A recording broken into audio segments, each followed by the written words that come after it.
E como é a drenagem linfática para essa gestante? Ah, essa parte eu adoro falar sobre drenagem linfática.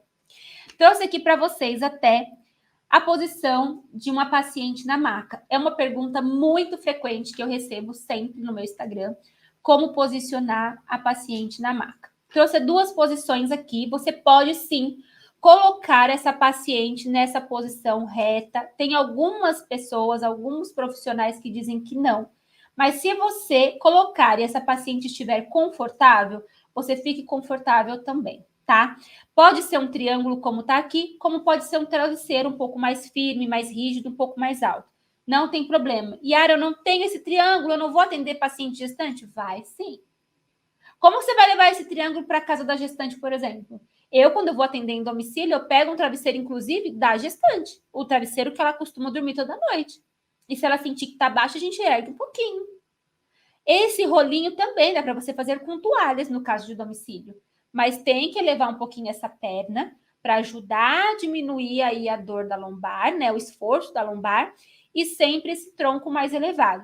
Repara que essa paciente, por exemplo, o confortável para ela foi ficar com esse triângulo um pouco mais puxado, porque o certo é ele bem encostado na região da cintura, né? Bem da lombar.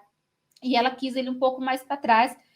Para ela era uma posição confortável e ficou dessa forma. Na posição de lado, ela preferiu colocar uma toalhinha entre os joelhos. Todas as vezes eu vou colocar essa toalha entre os joelhos? Não, só se a paciente reclamar. Então, você põe na sua mente o quê? Ela tem que estar confortável. Tem algumas pessoas que falam assim: ah, mas eu ouvi dizer que não pode colocar do lado direito, do lado esquerdo, que pressiona, veia cá, blá, blá, blá. Gente, isso, essa paciente ficar por 8 horas, por 5 horas. Ela vai ficar minutos. Uma drenagem inteira vai durar de 50 minutos a 1 hora e meia, se ela tiver muito demasiada, muito inchada. Mas geralmente dura o quê? Uma posição, 20 minutos, em uma posição só. Então não é o suficiente para comprimir vasos, veias, não é o suficiente, entende? Então, você pode colocar ela de lado, sim. E pergunta para ela: tá confortável? Tá bom para você? Tem que estar confortável para ela, tá certo? E qual é a diferença, além da posição da maca, qual é a diferença de uma drenagem linfática para uma pessoa que está gestante de uma pessoa que não está? Primeira coisa, nós não drenamos o abdômen, tá? Eu já vi até, inclusive, algumas profissionais postando, drenando o abdômen de gestante. E isso não se faz. Depois ela sente um desconforto muito grande e não tem necessidade e não é legal, não é bom. Você pode provocar, dependendo do tempo de gestação, até mesmo um aborto. Então, nessa paciente, você faz o que no momento que você vai fazer o abdômen? Vou passar reto, não vou. Não, gente, toca no abdômen dela. Acredite, a paciente gosta e o bebê também. É uma relação que você cria com o bebê, sabia?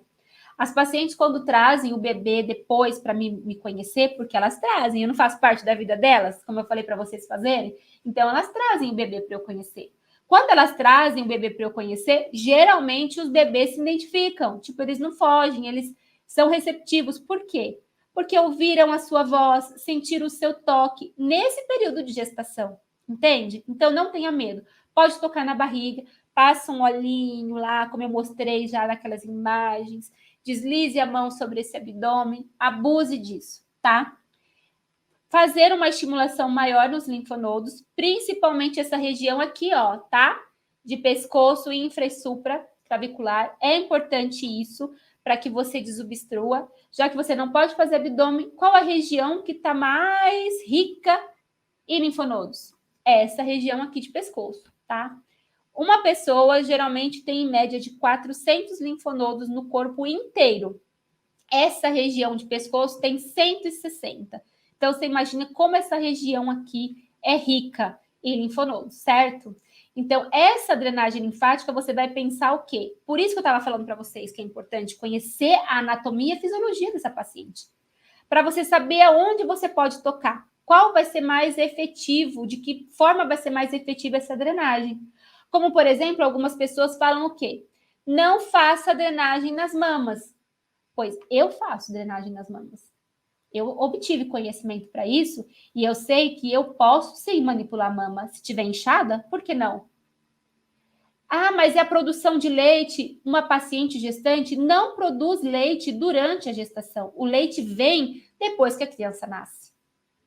Esse inchaço não é leite que tá ali se formando, né? Ah, mas as glândulas mamárias. Gente, dá para fazer sim drenagem em mama. Sua paciente chegou lá com as mamas inchadas, morrendo de dor, que não consegue nem tocar na mama dela, e você não vai aliviar? Claro que vai, mas tem que ter conhecimento para isso, certo?